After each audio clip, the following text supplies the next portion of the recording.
बिस्मिल्लाहिर्रहमानिर्रहीम। अस्सलाम वालेकुम डियर स्टूडेंट्स। आज का जो हमारा लेक्चर है वो 7 नंबर लेक्चर है और ये थ्योरम है 9.4। ये जो है कार्ड्स और सर्कल्स और परपेंडिकुलर से वाबस्ता थ्योरम्स चल रहे हैं। तो पिछले थ्योरम में हमने पढ़ा था कि जब भी कोई परपेंडिकुलर हो और वो किसी कार्ड के ऊपर आए तो वो उसको क्या करता है, बाइसेक्ट करता है। तो आज हम इसके बारे में पढ़ेंगे। तो इसमें कुछ एक दो बुनियादी चीज़ें हैं जो हम अगर पहले से सीख लें तो हमारे लिए थ्योरम समझना आसान हो जाएगा। इसमें एक तो कार्ड है। कार्ड ऐसी लाइन होती है जो सेंटर के सर्कल के 2 पॉइंट्स के बीच की लाइन होती है, चाहे वो सेंटर से गुजरे चाहे सेंटर से ना गुजरे।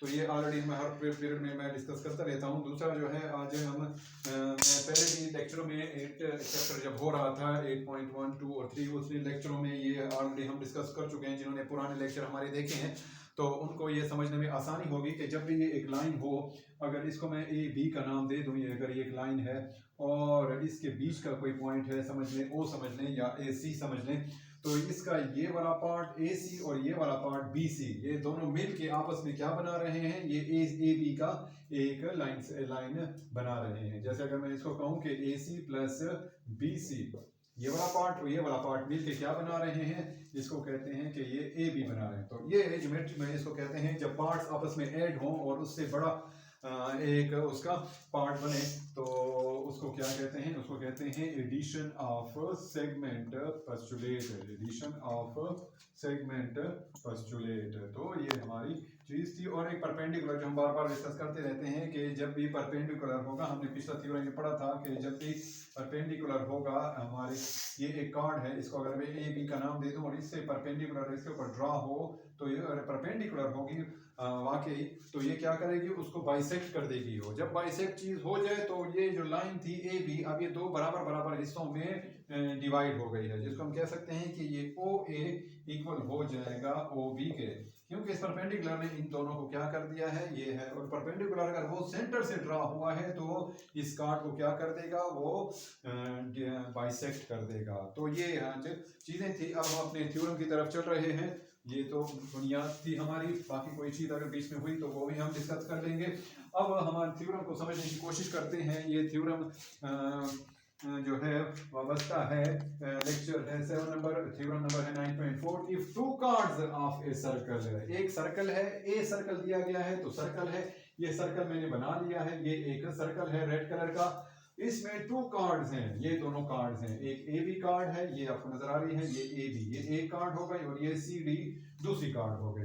तो ये एक सर्कल है और इसकी ये 2 कार्ड्स आर कॉन्ग्रुएंट। अगर ये दोनों कार्ड जो हैं, ये ए बी और सी बी आपस में कॉन्ग्रुएंट हैं, इक्वल हैं, देन तब they will be equi distant from the centre. इसका मतलब यह है कि फिर ये सेंटर जिसको हमने ओ का नाम दिया हुआ है, तो ये सेंटर से क्या होगा, बराबर बराबर फासले पर होंगी, एक जैसे फासले पर होंगी। एक जैसे फासले पर हुई तो इसका मतलब तो ये हो जाएगा कि ये ओ से ए बी का डिस्टेंस और ओ से बी सी का डिस्टेंस ये एक जैसा होगा। और अगर इनका फासला एक जैसा होगा, डिस्टेंस एक जैसा होगा, तो यही ए बी के ऊपर तो पॉइंट एक सी बी ई बी आ रहा है और बी सी के ऊपर पॉइंट एफ भी आ रहा है, वो भी इन्हीं के ऊपर लाई करता है। तो ये क्या हो जाएंगे, ये ओ ई का डिस्टेंस और ओ एफ का डिस्टेंस इक्वल आ जाएगा, या डिस्टेंस कह रहे हैं या इसको लेंथ कह लें कि ये ओ ई की लेंथ और ओ एफ की लेंथ आपस में क्या हो जाएगी, इक्वल आ जाएगी, क्योंकि ये दोनों कार्ड अगर कॉन्ग्रुएंट हैं और तो ये क्या हो जाएगी, ये सेंटर से एक ही फासले पर होंगी। तो अभी हम तफसील से शुरू करते हैं अपना लेक्चर। पहला जो है हमारा पॉइंट क्या है, उन्होंने कहा था कि if 2 cards of a circle, इधर तक हमने पढ़ा है if 2 cards of a circle. A circle है तो हम कह सकते हैं कि ए सर्कल हैविंग सेंटर 8.0। ये सर्कल एक सर्कल है, यहाँ पे हमने कहा था ए सर्कल, तो ये ए सर्कल है और उसका क्या है, ये उसका सेंटर है ओ, ये सर्कल और ये उसका पॉइंट ओ हो गया।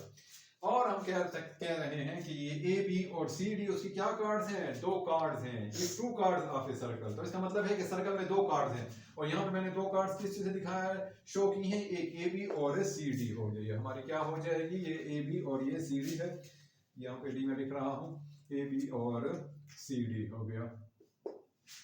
तो यह मैं क्या लिख रहा हूँ, ये मैं लिख रहा हूँ कि A B and C D are the two cards of the circle। ये ए बी और सी डी क्या है, इस कार्ड की सर्कल्स हैं। अब यहाँ तो हमने यहाँ तक पढ़ लिया है, if two cards of a circle, तो वो मैंने लिख लिया कि सर्कल है, पॉइंट ओ है और उसके दो कार्ड्स हैं ए बी और सी डी। अब वो ही दो कार्ड्स के बारे में बात हो रही है यार, कांग्रुएंट, उन्होंने खुद बता दिया है कि ये दोनों क्या है आपस में, ये ए बी कार्ड और सी डी कार्ड आपस में क्या है, दोनों आपस में कांग्रुएंट हैं। तो ये तो हम लिख सकते हैं एंड कि ये ए बी जो है ये कांग्रुएंट है सी डी कार्ड के, ये ए बी कार्ड और ये सी डी कार्ड, ये ए बी और ये सी डी आपस में क्या है, कांग्रुएंट हैं, दोनों का लेंथ एक जितना है। देन यहाँ पे हमारा शुरू हो रहा है, प्रूफ शुरू हो रहा है। तो यहाँ पे मैं लिख रहा हूं, मैं लिखने जा रहा हूं टू प्रूव, हमने साबित क्या करना है, टू प्रूव, जिसके लिए हम ये सारी तकतो कर रहे हैं। टू प्रूव हमारा ये है, देन दे के मतलब क्या है, दे के मतलब टू कार्ड्स, वो दोनों cards will be equi distant from the centre. तो इसका मतलब है कि वो दोनों कार्ड्स क्या होंगी, सेंटर से एक ही फासले पर होंगी, एक जैसे फासले पर होंगी। जैसे आप देख सकते हैं कि ये कार्ड है ए बी और सी डी, ये सेंटर ओ से कितने फासले पर हैं, दोनों एक फासले पर हैं, इसका ये डिस्टेंस और इसका ये डिस्टेंस हम क्या कर रहे हैं, ये दोनों एक जैसा होगा। यहाँ मैं लिख रहा हूं chords A B and C D chords are eight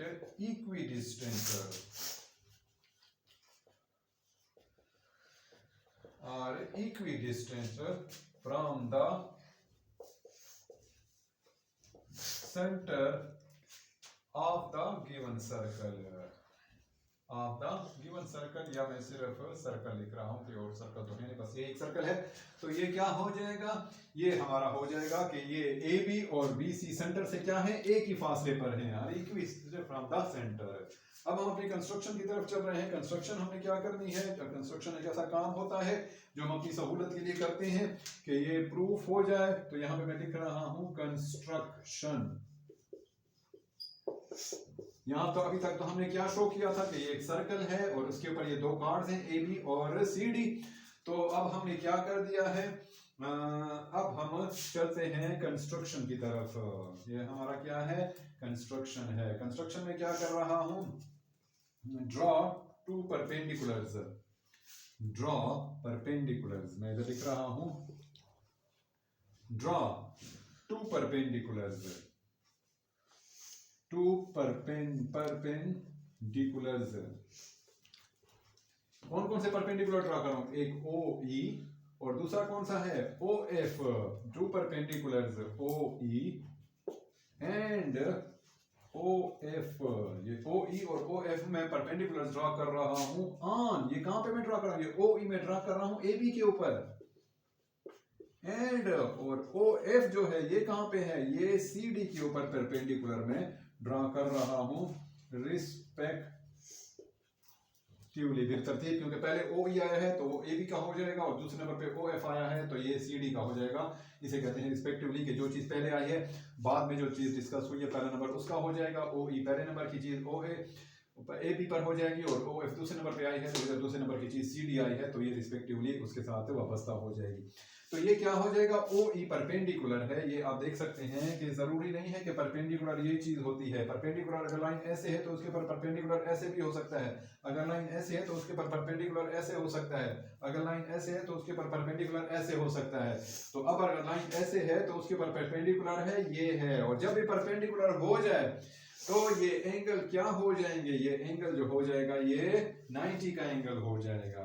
ये 90 क्योंकि परपेंडिकुलर का जिक्र हो गया है, इट मींस, हाँ इसको मैं सिंपली मैं कैसे लिख सकता हूं, इसको मैं लिख सकता हूं कि ये ए ओ ई ये परपेंडिकुलर है, ओ ई परपेंडिकुलर है ए बी के ऊपर, और इसी तरह एंड ये ओ एफ जो है ये परपेंडिकुलर है, ओ एफ ये हमारे सी डी के ऊपर परपेंडिकुलर है। आल्सो जो परपेंडिकुलर ड्रॉ किया है तो ये एंगल जो हो जाएंगे ओ एंगल ओ ई ए ये क्या हो जाएगा 90 डिग्री का हो जाएगा, क्योंकि परपेंडिकुलर हमें ड्रॉ किया है। इसी तरह सिमिलरली ये एंगल जो है O F C, angle O F C ये क्या हो जाएगा, ये बराबर हो जाएगा, कॉन्ग्रुएंट हो जाएगा 90 के डिग्री के, क्योंकि परपेंडिकुलर का जिक्र आ गया। मैं बार बार लेक्चर में कहता हूं कि जब भी परपेंडिकुलर का जिक्र होगा तो 90 एंगल होगा, और जब भी 90 का जिक्र होगा तो उसका मतलब है कि वो चीज परपेंडिकुलर है। तो ये चीजें थी, हमने अभी तक ये हमने पढ़ लिया है थ्योरम का। अब हम इसी चीज को प्रूफ करने की तरफ जा रहे हैं कि ये दोनों कार्ड्स अगर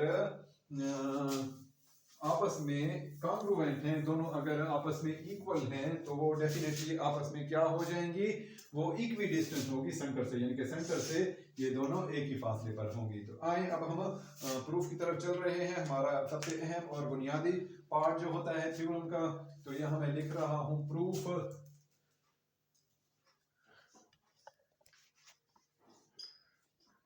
और यहाँ पे मैं लिख रहा हूं स्टेटमेंट्स, और यहाँ पे मैं लिख रहा हूं रीजंस। ये हमारा क्या हो जाएगा, हमारा रीजंस हो जाएगा। बल्कि अगर मैं इसको हाईलाइट करना चाहूँ तो मैं इसको रेड पेन से आपके लिए हाईलाइट कर देता हूँ कि आपको नजर आए और आपको समझने फिर आसानी रहे और आपको किसी किस्म की कोई कंफ्यूजन ना डेवलप हो। तो ये वहाँ पे मैं क्या कर रहा हूँ, ये एक लाइन मैंने इधर ड्रॉ कर दी है, इधर ये हो जाएगी आपके लिए।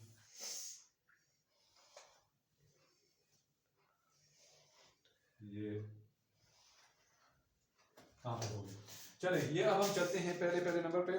जैसा कि अभी हमने फरमाया कि ये दो कार्ड्स हैं और ये दोनों कार्ड्स के ऊपर ये ओ ई परपेंडिकुलर है, और जब भी ये परपेंडिकुलर होगा, ये परपेंडिकुलर होगा तो इसका क्या मतलब हो जाएगा कि ये इसको बाइसेक्ट करेगा। ये हमने अभी थ्योरम पढ़ा है 9.3, पिछले थ्योरम में हमने सब चीजें तफसील से ये डिस्कस की थी कि ये जब भी ऐसी सिचुएशन होगी तो ये क्या हो जाएगा, ये ओ ई इसके ऊपर परपेंडिकुलर है ए बी के ऊपर, तो ये क्या हो जाएगा, इसको हम जैसे कह रहे हैं कि एज ये ओ ई जो है ये परपेंडिकुलर है इसके ऊपर ए बी के ऊपर। ये हमारा क्या है, ये तो हमारी कंस्ट्रक्शन है ओ बी, ओ ई परपेंडिकुलर है ए बी के ऊपर, ये हमारी कंस्ट्रक्शन है। इसी तरह अगर ये कंस्ट्रक्शन है तो ये हमारा क्या हो जाएगा, ए ई पार्ट जो है ये इक्वल हो जाएगा बी ई के। ये हमने अभी ताज़ा फ्रेश थ्योरम किया है 9.3, जिसमें हमने कहा था कि जब भी कार्ड परपेंडिकुलर हो, सेंटर से कार्ड के ऊपर परपेंडिकुलर हो, तो वो क्या हो जाएगी, वो उसी कार्ड को बाइसेक्ट कर देगी। तो क्या कर देंगे हम यहाँ पे लिख लेते हैं कि perpendicular from the centre to chord always bisect it. तो इसी को मैं इक्वेशन नंबर 1 का नाम दे रहा हूं। ये हमारी हो गई इक्वेशन नंबर 1। अब हम आगे चलते हैं कि ये तो ओ ई तो परपेंडिकुलर है, ओ ई परपेंडिकुलर है ए बी के ऊपर, तो इसी तरह ये ओ एफ सिमिलरली ये ओ एफ ये भी परपेंडिकुलर है किसके ऊपर, सी डी के ऊपर। ओ एफ परपेंडिकुलर है सी डी के ऊपर।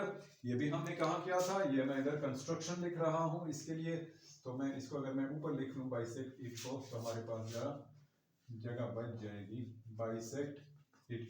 तो यहाँ पे मैं क्या लिख रहा हूँ, कंस्ट्रक्शन लिख रहा हूँ, ये इसका हो जाएगा क्योंकि ये हमने कंस्ट्रक्शन की थी ओ एफ परपेंडिकुलर है सी डी की।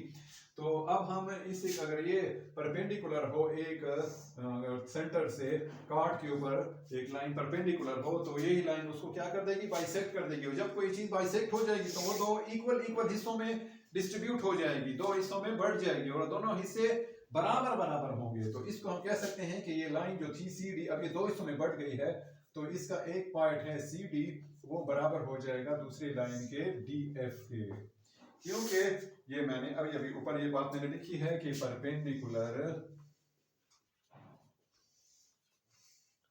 From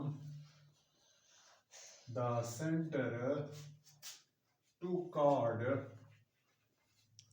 always bisect it.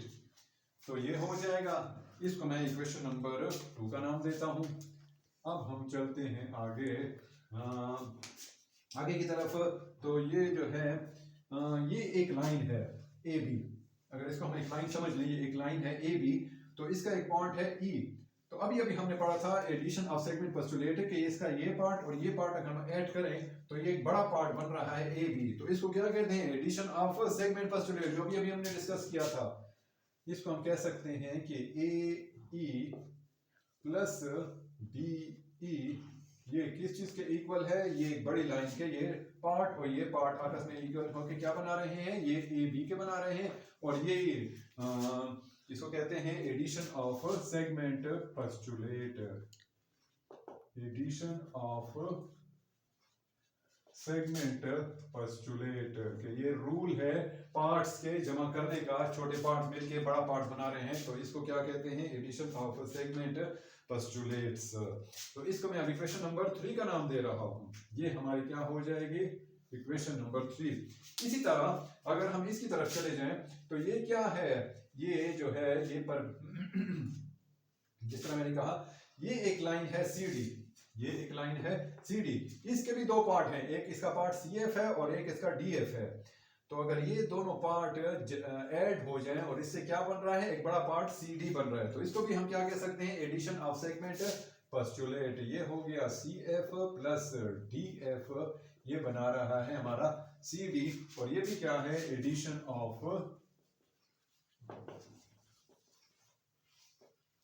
Segment postulate. ये हमारा क्या बना रहा है, एडिशन ऑफ सेगमेंट पोस्टुलेट हमारा बना रहा है। और इसी को मैं इक्वेशन नंबर 4 का नाम दे रहा हूं, इसको मैं इक्वेशन नंबर 4 का नाम दे रहा हूं। तो ये हो गया, लेकिन हमने तो ये भी पढ़ा था, बट हम तो ये पढ़ चुके हैं कि ये ए बी और सी डी आपस में इक्वल हैं। ये मैंने बताया है, ये सामने लिखा हुआ है, ये आप देख सकते हैं कि ये ए बी और ये गिवन में है कि ए बी और सी डी आपस में क्या है, टू कार्ड्स आर कॉन्ग्रुएंट हैं। ये दो कार्ड्स हैं ना, ए बी और सी डी दो कार्ड्स हैं, दोनों आपस में क्या है, कॉन्ग्रुएंट हैं। तो यहाँ हम तो ये लिख सकते हैं, बट हमने तो पढ़ा है कि ए बी ये कॉन्ग्रुएंट है सी डी के, ये क्या है, हमारा गिवन है, हमें ये वाज़ेह अल्फाज में कहा गया था कि ये दोनों गिवन है। तो अब ये ए बी की हमारे पास इक्वेशन नंबर 2 से वैल्यू उठा के लाएंगे, इधर पुट कर देंगे, और ये सी डी की वैल्यू हम इक्वेशन नंबर 4 से ले आएंगे और इस जगह पे हम पुट कर देते हैं। तो ये क्या है, ए बी की वैल्यू है, ए बी की वैल्यू क्या है, ए ई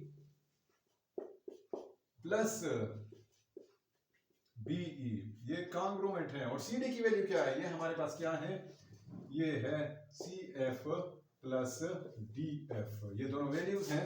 ये हम यहाँ पे लिख सकते हैं कि फ्रॉम इक्वेशन 3 एंड 4, या ऐसे भी कह सकते हैं कि put values from equation 3 and 4।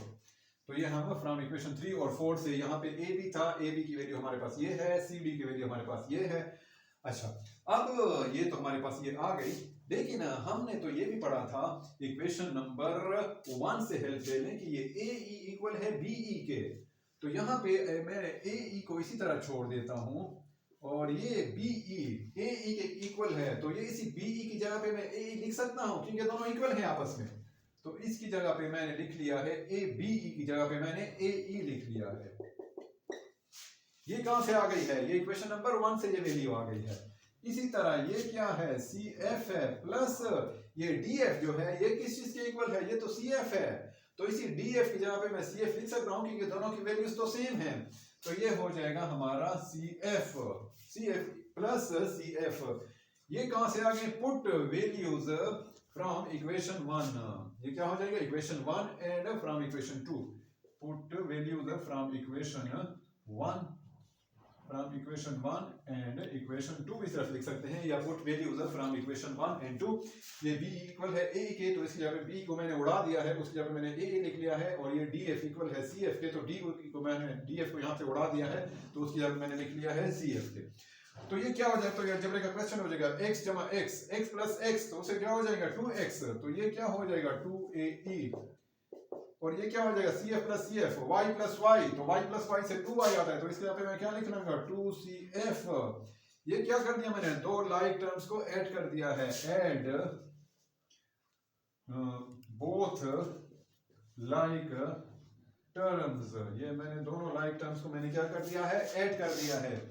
Dividing, अब मैं क्या करता हूँ, यहाँ पे भी 2 है, यहाँ पे भी 2 है, और दरमियान में इक्वेशन है, इक्विलिटी है, तो मैं अगर दोनों साइड को 2 पे डिवाइड करूं तो मेरे पास क्या बच जाएगा, ये मेरे पास बच जाएगा AE इक्वल हो जाएगा CF के। तो मैंने क्या कर दिया है, डिवाइडिंग बोथ साइड्स बाय 2, ये दोनों साइड्स को मैंने 2 पे डिवाइड कर दिया है। ये मेरे पास क्या आ गया, इक्वेशन नंबर 5 आ गई। ये हमारे पास में बहुत इक्वेशंस चल रही हैं, मैंने अपनी तरफ से इक्वेशन बना लिए कि आपको समझने में आसानी रहे। इंशाल्लाह बुक की निस्बत मेरे वाला थ्योरम निस्बतन आपके लिए समझने में बहुत आसानी होगी। थोड़ा छोटा है, कंफ्यूजन बन रही होगी आपके लिए, क्योंकि थोड़ा छोटा छोटा मैंने लिखा है, लेकिन अगर आप इसको थोड़ा जूम करके देखें और या इसकी स्क्रीनशॉट लेके देखें और फिर उसको जूम करके देखें तो इंशाल्लाह आपको समझने में बहुत ज़्यादा आसानी हो जाएगी। तो ये हो जाएगी इक्वेशन नंबर 5। अब हम चलते हैं थोड़ा सा फिगर की तरफ। ये फिगर है, हमारा सर्कल है, इसमें ये AB कार्ड है और ये CD कार्ड है। तो जब मैंने ये कंस्ट्रक्शन की थी, O को मैंने A से मिलाया था, और इधर मैंने शायद नहीं लिखा, तो इधर मैं लिख भी लेता हूं, joint O to A and B। यहाँ पे जो मैंने नहीं लिखा था अभी मैं लिख लिया, क्योंकि अभी तक जरूरत उसकी नहीं पड़ी थी। तो ये मैंने O को ज्वाइन किया है A से, और B से मैंने एडवांस में ज्वाइन किया हुआ था, लेकिन आप अपने स्टेप बाय स्टेप इन्हें आप फिगर को डेवलप कर सकते हैं, बना सकते हैं। तो मैंने पहले से फिगर बना के रखी हुई थी टाइम बचाने के लिए। तो ये क्या हो जाएगा, O A के साथ मैंने मिलाया है और O को C के साथ मिलाया है। तो अभी क्या हो जाएंगे, तो दो राइट एंगल ट्राइंगल हो जाएंगे, क्योंकि ये परपेंडिकुलर के ऊपर आ गए हैं। तो अब इन दोनों ट्रायंगल्स को हम कंपैरिजन करते हैं। कौन सी ट्रायंगल है, OEA, इसका हम कंपैरिजन कर रहे हैं किससे, ट्रायंगल OFC का हम कंपैरिजन कर रहे हैं। तो इसमें अगर हम देखें तो ये OA इक्वल होगा OC के, OA इक्वल है कंग्रुएंट है OC के। क्यों इक्वल है, क्योंकि दोनों का सेंटर से सर्कल तक का फासला, ये दोनों रेडियाई हैं, रेडियस हैं, सेंटर से लेकर रेडियस के सेंटर से लेकर ये सर्कल के पॉइंट तक का जो होता है इसको रेडियस कहते हैं। तो बोथ हैं क्या है, both radii of same circle, both radii of same circle. और जितने भी रेडियाई होंगे एक सर्कल में वो सारे उनकी लेंथ एक जितनी होगी।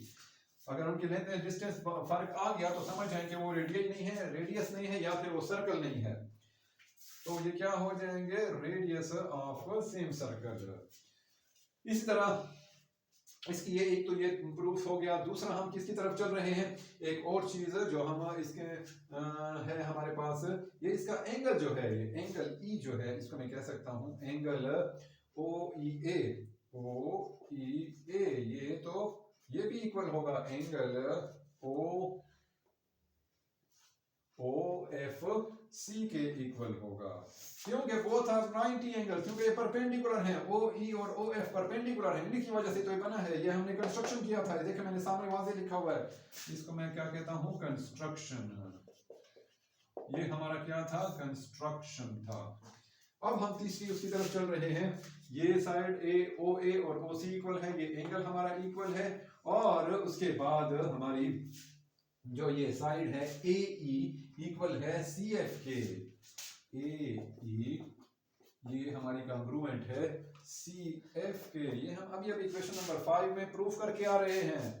ये मैं लिख रहा हूं फ्रॉम इक्वेशन नंबर 5, ये तो हम इक्वेशन नंबर 5 में अभी प्रूफ करके आ रहे हैं। तो मैं पिछले लेक्चर में आपको बता चुका हूं कि जब भी हमने दो ट्रायंगल्स को आपस में इक्वल करना हो तो उसकी हम 3 आइटम, चाहे तीनों साइड्स हो या साइड्स और एंगल हो, उनको अगर हम कॉन्ग्रुएंट प्रूफ कर दें तो ये तीन चीज़ें उसके कॉन्ग्रुएंसी के लिए काफ़ी होती हैं। और ये फिर दो ट्राइंगल अगर हम कॉन्ग्रुएंट प्रूफ करें तो उसकी अपनी 5 कंडीशन होती हैं। उनमें से एक कंडीशन ये भी है कि एक राइट एंगल ट्राइंगल में अगर उसका 90 के सामने हाइपोटेन्यूज होता है तो ये वाली साइड OA और ये क्या है, ये दूसरी साइड है, दोनों हाइपोटेन्यूज हैं। तो इसका हाइपोटेन्यूज और दूसरी ट्रायंगल का हाइपोटेन्यूज और उनमें से कोई सी भी साइड हो, जैसे मैं कह रहा हूँ कि AE और CF दोनों आपस में कॉन्ग्रुएंट है, तो इसको हम कह सकते हैं कि HS हाइपोटेन्यूज और साइड।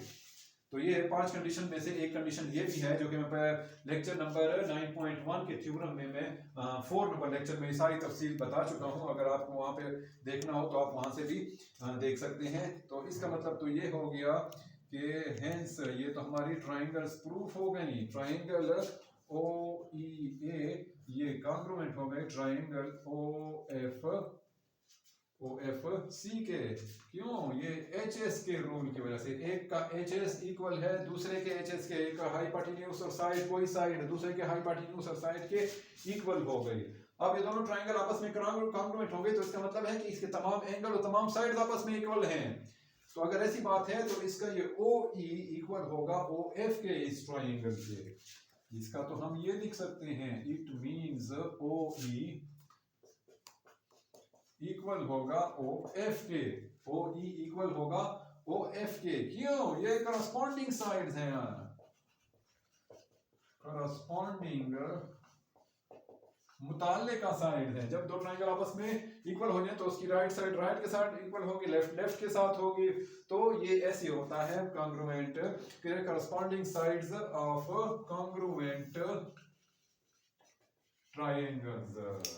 अगर ये बात हो गई, इस OE और ये OF अगर हमारे इक्वल हैं तो इससे तो हमें ये पता चल रहा है कि ये हमारा पता चल रहा है कि ये O का डिस्टेंस E से और O का डिस्टेंस एक F से, ये दोनों डिस्टेंस से एक जैसे हैं। अगर O का डिस्टेंस E से फॉर एग्जांपल 5 सेंटीमीटर है और O का डिस्टेंस भी F से 5 सेंटीमीटर ही हो, क्योंकि ये दोनों बीच में इक्वल हैं। तो इसका मतलब तो ये हो गया, इट मींस एक दफा फिर मुझे लिखना पड़ रहा है कि ये O का distance, O distance from E and F is equal है। इसका मतलब है कि O is at equidistant, O is at equidistant, O is at equidistant from, और ये O और E वाकया कहाँ पे हैं? ये O का डिस्टेंस E और F से तो एक जितना है, लेकिन ये दोनों E और F है कहाँ पे? ये दोनों E जो है AB के है और F कहाँ पे वाकया है? ये CD पे वाकया है। while E and F lies on AB and CD के। ये तो OE जो है वो कहाँ पे वाक़या है? AB और CD पे वाक़या हो गया। तो इसका मतलब तो ये हो गया कि ये O का फासला AB से, क्योंकि O से E पे है ना, और E कहाँ पे है? तो ये AB पे हो गया। तो ये O का फासला AB हो गया। बीच को मैंने कहा था कि O का डिस्टेंस E से और F से एक जितना है। तो ये बीच में से E को उड़ा देते हैं, क्योंकि E कहाँ पे पड़ा है? तो AB के है। तो इसका मतलब है कि O का AB से डिस्टेंस और O का CD से डिस्टेंस, क्योंकि F कहाँ पे है? CD पे है, तो बस F को बीच में उड़ा देता हूँ। तो O का डिस्टेंस CD से एक जितना है। तो इसका मतलब क्या हो गया? तो ये हम ये लास्ट एक जुमला लिख लेते हैं। कहाँ पे लिख ले? तो ये मैं इस जगह पे आपके लिए मैं लिख रहा हूँ कि O का डिस्टेंस में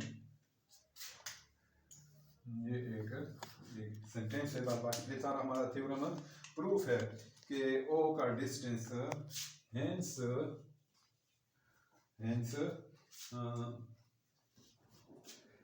the chords distance, the chords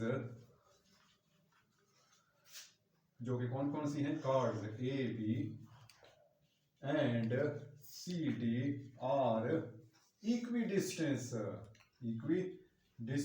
ये दोनों chords जो हैं ये AB और CD O से equidistant पे हैं, are equidistant from the center of the circle. और यही हमारा क्या था, यही तो हमारा रिक्वायर्ड प्रूफ था। तो इसको मैं क्या कह सकते हैं, विच इज